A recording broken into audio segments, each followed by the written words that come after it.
Hello everyone, welcome to my channel DSC, that is Dynamic School of Excellence. Now, today we are going to do part 5 of class 10 histories chapter Nationalism in India. तो इस chapter में जो previous video में जो हमने topic किया था वो था कि जो नॉन कॉपरेशन मूवमेंट थी, how it had affected people in towns, in villages, in the plantations as well as in the tribal areas.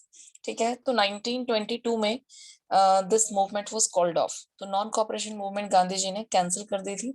और एक और इंसिडेंट हुआ था जो था चौरी चौरा इंसिडेंट, जिसके बाद ये जो मूवमेंट है वो कैंसिल कर दी गई थी, क्योंकि वहां पे पुलिस स्टेशन पे लोगों ने अटैक किया था, पुलिस स्टेशन जला दिया था, वहां पे बहुत सारे लोग मर गए थे. ठीक है, तो ये चीजें हम कर चुके हैं. This one point was left, so I have included here. अब आगे देखते हैं आगे और क्या हुआ.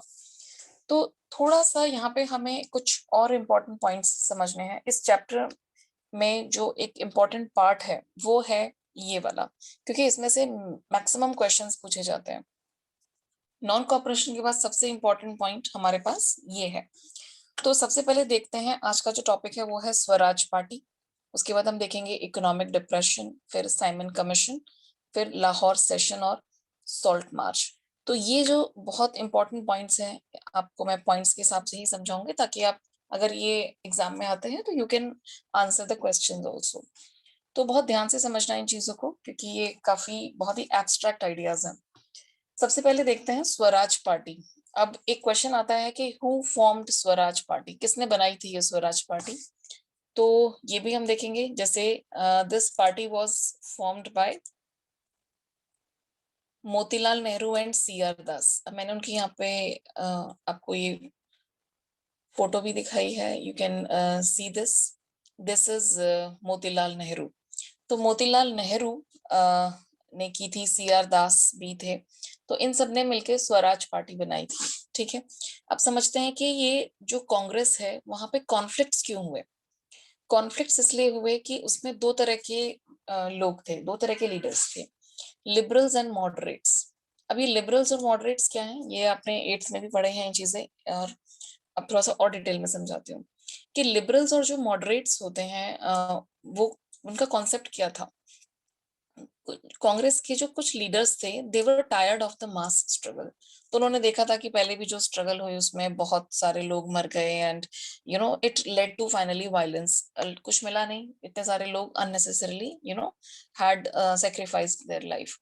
तो उन्होंने ये सोचा कि अगर हम इलेक्शंस में पार्टिसिपेट करते हैं तो it would be much better. क्योंकि 1919 में गवर्नमेंट ने एक एक्ट पास किया था, लंदन की गवर्नमेंट ने, क्योंकि हम कहीं ना कहीं ब्रिटिशर्स के अंडर ही थे, तो वहीं से ही सारे डिसीजंस आते थे. तो गवर्नमेंट ऑफ इंडिया एक्ट पास हुआ था. तो इस एक्ट में उन्होंने क्या कहा था कि हम इंडियंस का जो पार्टिसिपेशन है जो एडमिनिस्ट्रेटिव सर्विसेज में, सिस्टम में है, वो हम बढ़ा देंगे, और इंडियंस ही प्रोविंशियल काउंसिल के जो इलेक्शंस होंगे उसमें पार्टिसिपेट करेंगे. क्योंकि इंडिया में उस समय डिफरेंट प्रोविंसेस बनी हुई थी, तो उन प्रोविंसेस के हिसाब से वहां पे इलेक्शंस लड़े जाएंगे जिसमें इंडियंस पार्टिसिपेट करेंगे, और इंडियंस फिर उन एरियाज को अपने हिसाब से चला सकते हैं. तो पर जो मेन जो एरिया है वो रहेगा ब्रिटिशर्स के पास ही, तो main power will be with them. तो ये जो एक्ट आया था उसके हिसाब से इन मॉडरेट्स को लगा कि भाई अब हमें एक पावर तो मिल रही है कि we can rule our country according to our own way. So they thought कि इट्स बेटर कि हम ये काउंसिल के जो इलेक्शंस हैं ये लड़े, एंड दिस वे इससे क्या होगा कि हम जो ब्रिटिशर्स की जो पॉलिसीज हैं, एक बार हम सिस्टम में एंटर हो जाएंगे तो हम बहुत आसानी से उनकी जो पॉलिसीज है उन्हें अपोज कर सकते हैं. हम रिफॉर्म भी ला सकते हैं, भाई जो चेंजेस हम करना चाहते हैं उनकी पॉलिसीज में, we can do all that. Okay, and हम लोगों को ये भी बताएंगे कि ये जो काउंसिल्स के जो इलेक्शंस हैं ये पूरी तरह से डेमोक्रेटिक नहीं है, इसमें टोटली हमारा रूल नहीं होगा. तो ये बात उन लोगों को पता थी, तो at least they just wanted to enter the system. This was one group, ये मॉडरेट्स का ग्रुप था जो ये चाहता था. ठीक है, तो इन्होंने क्या किया, सी आर दास, मोतीलाल नेहरू, ये सब मॉडरेट्स थे. इन्होंने एक स्वराज पार्टी बनाई. स्वराज का मतलब है कि हमारा खुद का राज्य, स्वराज. स्व मतलब अपना, खुद का राज होगा, हम अपने हिसाब से अपने देश को चलाएंगे. लेकिन जो जवाहरलाल नेहरू, सुभाष चंद्र बोस, जो और कांग्रेस लीडर्स थे, they were against this swaraj.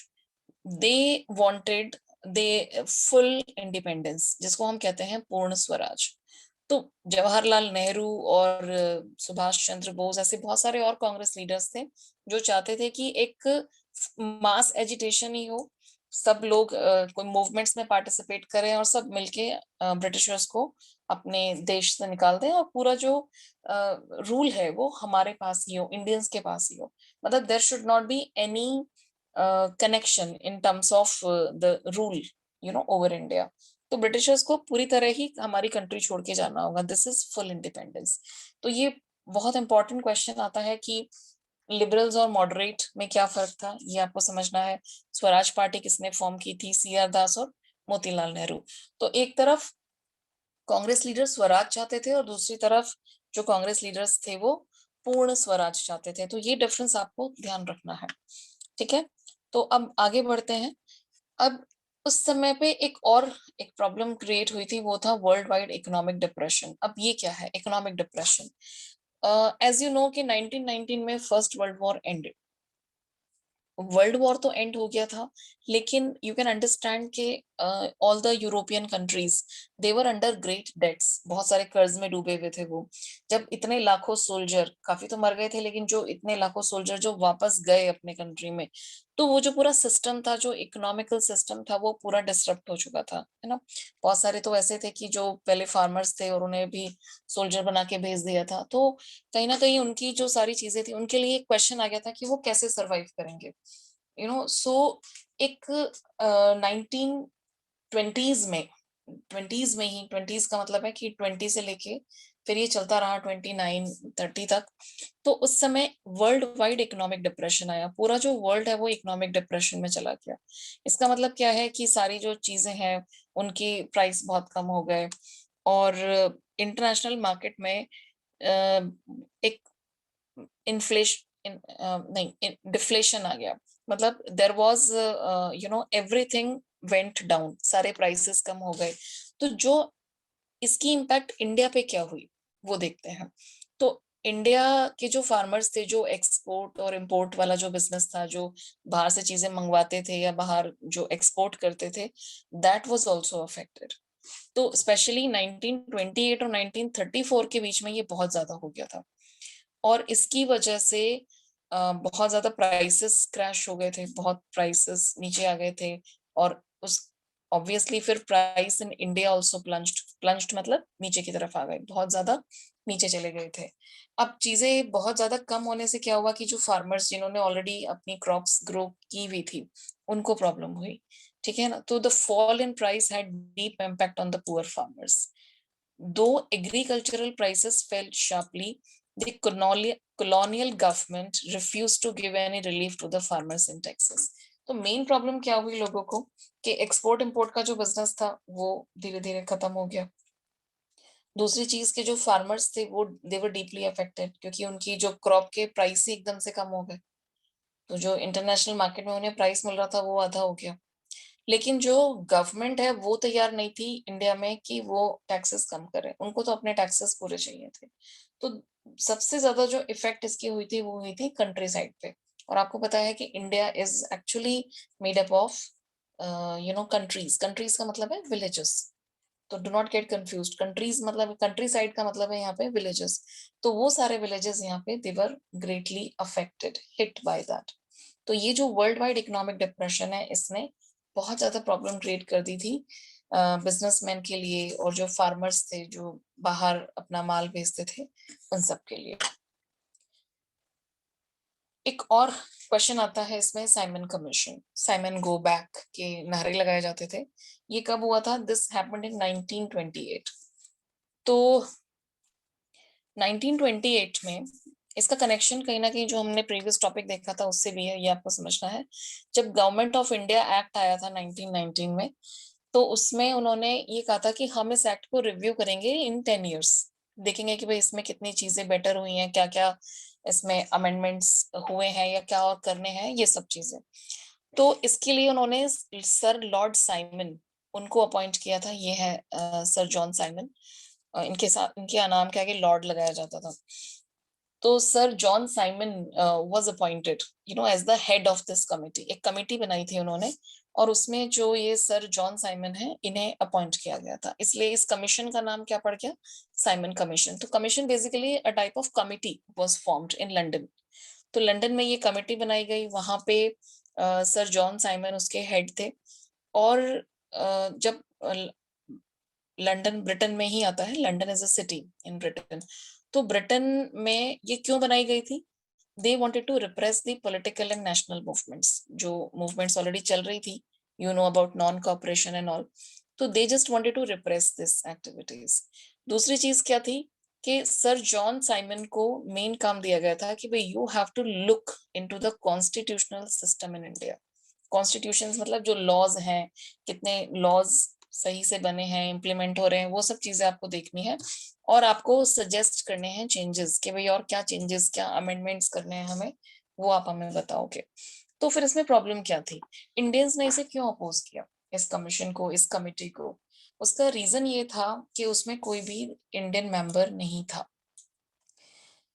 They were all British. तो सारे जो थे उसमें ब्रिटिश मेंबर्स ही थे।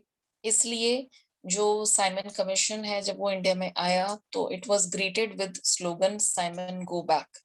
तो साइमन गो बैक का मतलब क्या है कि हमें ये कमीशन नहीं चाहिए। इंडियंस के लिए तुम डिसीजंस ले रहे हो और उसमें इंडियंस ही नहीं है, मतलब हमारा ही कोई कंट्रीब्यूशन उसमें नहीं है। तो this was actually completely unfair, है ना? अगर हमारे घर में आके कोई कहे कि भाई अब से आपके जो डिसीजंस हैं वो हम लेंगे, ठीक है, और हमसे कोई पूछे भी ना उस बारे में, तो हाउ वुड वी फील, है ना? कि हमारे घर के डिसीजंस लेने हैं तो हम लेंगे ना, बाहर वाला आके क्यों लेगा?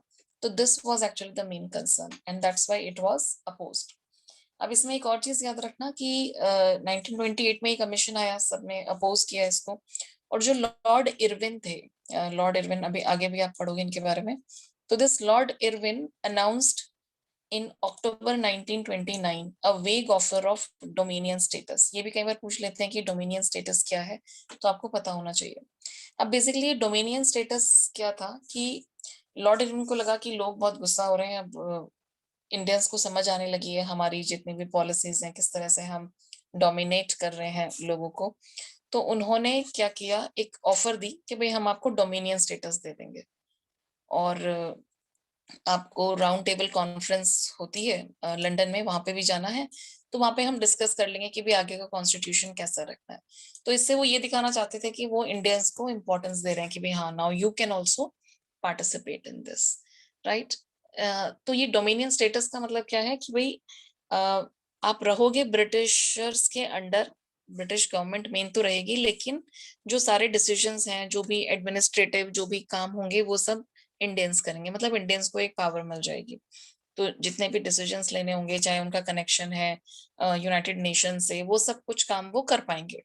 तो इस तरह से उन्होंने एक एक लॉलीपॉप दिया लॉर्ड इरविन ने, ताकि जो ये कांग्रेस लीडर्स हैं ये खुश हो जाएं कि भाई चलो, हमें इतनी पावर तो मिल रही है कि अब हम अपने डिसीजंस खुद से ले पाएंगे और ये सारी चीजें होंगी।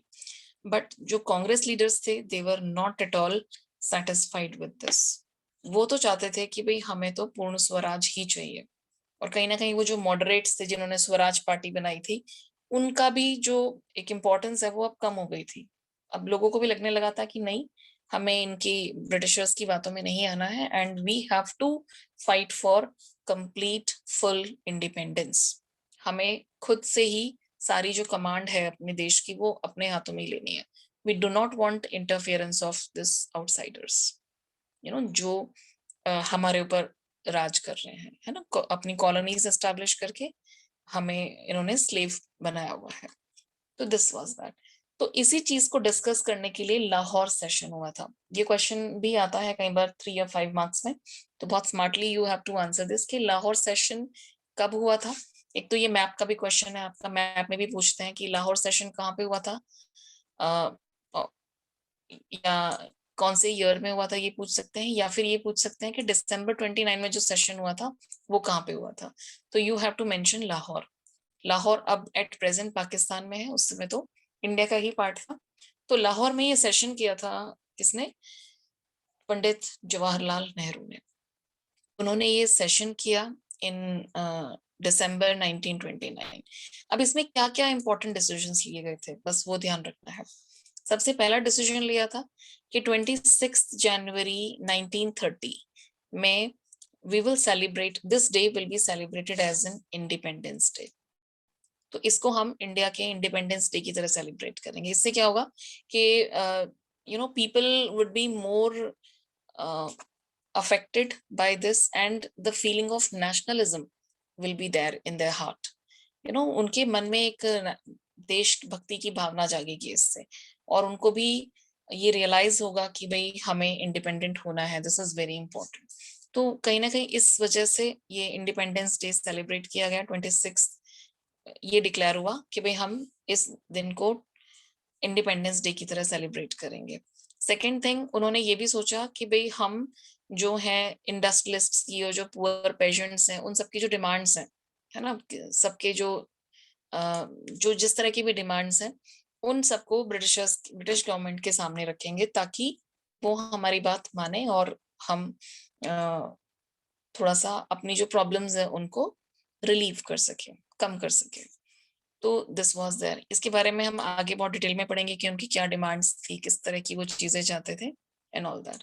तो काफी चीजें आपको ऑलरेडी पता ही हैं कि वो रेंट कम करवाना चाहते थे, गांव के लोग टैक्सेस कम करवाना चाहते थे, इस तरह की ही चीजें थी। और जो इंडस्ट्रियलिस्ट थे वो चाहते थे कि हम हमारे ऊपर जो बहुत ज्यादा रिस्ट्रिक्शंस लगाए हुए हैं फॉरेन ट्रेड को लेके, वो हट जाए ताकि वो बाहर भी अपना माल आराम से बेच सके। तो उस समय जो ब्रिटिश गवर्नमेंट थी वो लॉ इस तरह से बनाती थी कि जो मेन बेनिफिट हो वो उन्हें खुद को मिले, बाकी सब जो मॉनेटरी बेनिफिट्स हैं, जो पैसे के बेनिफिट्स हैं, वो सारे ब्रिटिश गवर्नमेंट को मिलते थे और मेहनत वाले काम इंडियंस करते थे। That was the thing. तो यहाँ तक के पॉइंट्स क्लियर हैं। लाहौर सेशन में क्या हुआ एक बार फटाफट से देख लेते हैं क्विकली। हमने देखा है स्वराज पार्टी, जिसमें दो थे, लिबरल्स और मॉडरेट्स। ठीक है, जो मॉडरेट्स थे वो चाहते थे कि ब्रिटिश गवर्नमेंट ही रहे, लेकिन पावर हमें मिल जाए, पॉलिटिकल पावर हमें मिले डिसीजंस लेने की। लिबरल्स चाहते थे कि नहीं, हमें तो पूर्ण स्वराज चाहिए, पूरी तरह से ही हमें अंग्रेजों को यहाँ से भगाना है। दूसरी चीज, इकोनॉमिक डिप्रेशन आया जिसकी वजह से फार्मर्स बहुत ज्यादा हिट हुए, क्योंकि इंटरनेशनल लेवल पे प्राइस बहुत ज्यादा नीचे गिर गए थे। तो इस वजह से उन्हें बहुत ज्यादा प्रॉब्लम्स फेस करनी पड़ी, और जो ब्रिटिशर्स थे वो तैयार नहीं थे अपनी जो टैक्सेस हैं, रेवेन्यूज हैं, उनको कम करने के लिए। तो that was the problem. Simon commission आया। साइमन कमीशन को कहा गया कि हमें नहीं चाहिए ये कमीशन, क्योंकि उसमें कोई इंडियन ही नहीं था, और दूसरा कि हमारे लिए आप जो हमारे कॉन्स्टिट्यूशनल डिजाइन में जो चेंजेस करना चाहते हो वो इंडियंस के बिना कैसे हो सकते हैं, है ना, बाहर वाला आके क्यों हमारे लिए कोई डिसीजन लेगा। That was the main point. हमें डोमिनियन स्टेटस का भी लॉलीपॉप दिया गया, but we refused that. Round table conference के लिए कहा, वो भी मना कर दिया कि नहीं, हम नहीं जाएंगे राउंड टेबल कॉन्फ्रेंस के लिए। और पंडित जवाहरलाल नेहरू ने 1929 में ये एक सेशन रखा था लाहौर में, और उसमें उन्होंने ये सारी चीजें डिस्कस की। क्या डिस्कस किया कि भाई 26 जनवरी 1930 को हम मनाएंगे independence day, and we will also put forward the demands of industrialist to peasant. सब लोगों की जो डिमांड्स है वो ब्रिटिश गवर्नमेंट के आगे रखेंगे। और वो ये चाहते थे कि हमें एक ऐसी मूवमेंट शुरू करनी होगी जिससे कि जो आइडिया है, फ्रीडम तो एक आइडिया है ना, उस आइडिया को हमें एक कॉन्क्रीट इश्यू के साथ, जो डे टू डे लाइफ का कोई इश्यू हो, उसके साथ हमें इसको रिलेट करना होगा। अब ये जो पॉइंट है, इसके साथ एक नई मूवमेंट की शुरुआत होगी। ठीक है ना, एक कॉन्क्रीट इश्यू हमें यहाँ पे चाहिए। और वो कॉन्क्रीट इश्यू गांधी जी को कब मिला? वो था सॉल्ट मार्च, जिसे हम कहते हैं सिविल डिसोबीडियंस मूवमेंट। तो उन्होंने फिर ये मूवमेंट शुरू कर दी। अब इस मूवमेंट में छोटा सा पार्ट इसी वीडियो में डिस्कस कर लेते हैं। वो क्या था कि महात्मा गांधी को लगा कि जो सॉल्ट है ये एक ऐसी चीज है जो गरीब अमीर सबको चाहिए, इक्वली चाहिए। ठीक है, तो उन्होंने लॉर्ड जो वाइस रॉय इरविन थे, लॉर्ड इरविन, उन्होंने उनको एक लेटर लिखा, और उसमें उन्होंने ही पुट फॉरवर्ड 11 डिमांड्स। उन्होंने 11 डिमांड्स रखी कि भाई सबसे पहले तो you abolish salt law, salt tax. Salt law में क्या होता था कि सिर्फ ब्रिटिशर्स प्रोड्यूस कर सकते थे सॉल्ट, और सॉल्ट के ऊपर भी बहुत ज्यादा टैक्स लगाया जाता था। तो सॉल्ट तो गरीब अमीर सभी को चाहिए, तो उन्होंने कहा कि आप ये जो सॉल्ट है टैक्स है इसको हटाओ, और जो आपकी मोनोपोली है, मोनोपोली मतलब कि सिर्फ आप ही प्रोड्यूस कर सकते हो, उसको भी हटाओ। उसके अलावा उन्होंने और भी डिमांड्स रखी थी ऑफ अदर क्लासेस कि भी रेंट कम करो, रेवेन्यूज जो आप इतने मांग रहे हो उन्हें भी रिड्यूस करो। और उन्होंने एक अल्टीमेटम दे दिया गांधी जी ने कि भाई अगर आपने 11 मार्च तक हमारी बातें ही मान ली तो ठीक है, उसके बाद नहीं तो फिर हम लॉन्च कर देंगे सिविल डिसोबीडियंस। ठीक है, पहले उन्होंने की थी नॉन कॉपरेशन, अब उन्होंने कर दिया सिविल डिसोबीडियंस। सिविल डिसोबीडियंस का मतलब क्या है कि जो सिविलियंस हैं, जो कॉमन पीपल हैं, वो आपके कोई भी लॉ को फॉलो नहीं करेंगे, आपके लॉज को नहीं मानेंगे। ये है सिविल डिसोबीडियंस। और इसी मूवमेंट को शुरू करने के लिए गांधी जी ने स्टार्ट की सॉल्ट मार्च। क्योंकि अब ये क्यों की थी ये समझ आ गया होगा, क्योंकि सॉल्ट एक ऐसी चीज थी कि जो जिससे सब लोग रिलेट कर पा रहे थे। तो गांधी जी को बहुत अच्छा सपोर्ट मिला ऑल ओवर इंडिया। सॉल्ट तो सभी को चाहिए। अब जब ऐसी कोई चीज होगी तो definitely people would also participate कि भाई गांधी जी जो भी कर रहे हैं वो हमारे लिए कर रहे हैं, तो हम क्यों ना पार्टिसिपेट करें। तो लोगों ने इसमें बढ़ चढ़ के हिस्सा लिया। तो गांधी जी ने सबसे पहले एक इसको लॉन्च करने के लिए क्या किया, एक मार्च निकाली। मार्च का मतलब क्या है कि 78 वॉलंटियर्स भी जो भी तैयार हुए उनके साथ जाने के लिए, उनके साथ वो निकल पड़े, गांव गांव जाना शुरू कर दिया। और वो पहुंच गए डांडी के कोस्टल एरिया, जो है कोस्टल टाउन है डांडी, वहां जहाँ पे समुद्र के किनारे। तो अपने साबरमती जो अहमदाबाद वाला आश्रम था वहां से डांडी गुजरात तक का उन्होंने ये सफर किया। अब ये डांडी तक का सफर उन्होंने, ये कितना था 240 माइल्स, तो इसमें इनको 24 दिन लगे, और एक दिन में वो 24 माइल्स चलते थे। तो 24 माइल्स अप्रोक्सीमेटली 25 से 30 किलोमीटर के बीच में। तो इतना वो रोज चलते थे अपने इन वॉलंटियर्स के साथ। और धीरे धीरे जब ये पहुंचे थे डांडी, तो इनके साथ और भी बहुत सारे लोग जुड़ गए थे। इसका एक और फायदा हुआ था, वो क्या था कि इसकी वजह से क्या है ना, वो गांव गांव में जब जाते थे तो वहां पे लोगों को प्रॉपर समझाते थे कि भाई मैं ये क्यों कर रहा हूँ, इसका मेरा पर्पस क्या है। क्योंकि पहले वो देख चुके थे कि लोगों ने इसको मिस इंटरप्रेट किया था, है ना, people miss understood this movement. तो इस बार उन्होंने लोगों को अच्छी तरह समझाया कि इसका पर्पस क्या है, इसका मकसद क्या है, और हमें कोई भी वायलेंस यूज नहीं करना है, हमें सिर्फ जो उनके लॉज हैं उनको नहीं मानना है। तो this way he started this, लोगों को समझाया गांव गांव जाके, और 24 दिन में अपनी ये जो पूरी यात्रा थी, सॉल्ट मार्च था, इसको पूरा किया। और फिर on 6 April he reached there. जब वो डांडी पहुंचे तो वहां पे फिर उन्होंने सॉल्ट बनाया, और सॉल्ट बनाया मतलब एक तरह से जो गवर्नमेंट का लॉ था उसको ब्रेक कर दिया कि भाई हम अपने देश में सॉल्ट खुद बनाएंगे, क्यों नहीं बनाएंगे। This was there. और यहाँ से उन्होंने लॉन्च कर दी अपनी बहुत ही फेमस और बहुत ही effective movement, civil disobedience. No doubt इसके भी कुछ अपने इफेक्ट्स अभी आएंगे, कितने सक्सेसफुल थी, क्या थी, वो देखेंगे हम नेक्स्ट वीडियो में। ठीक है, तो आई होप ये यहाँ तक के पॉइंट्स आपको क्लियर हो गए हैं। Thank you for watching this video. अगर वीडियो अच्छा लगे तो उसे शेयर करें, लाइक करें, और अगर आपको ऐसी ही और वीडियोस देखनी है on various subjects like Hindi, English, social science and spoken English, vocabulary, English grammar, तो मेरे चैनल को सब्सक्राइब जरूर करें। तो मिलते हैं अगले वीडियो में। Till then, bye everyone.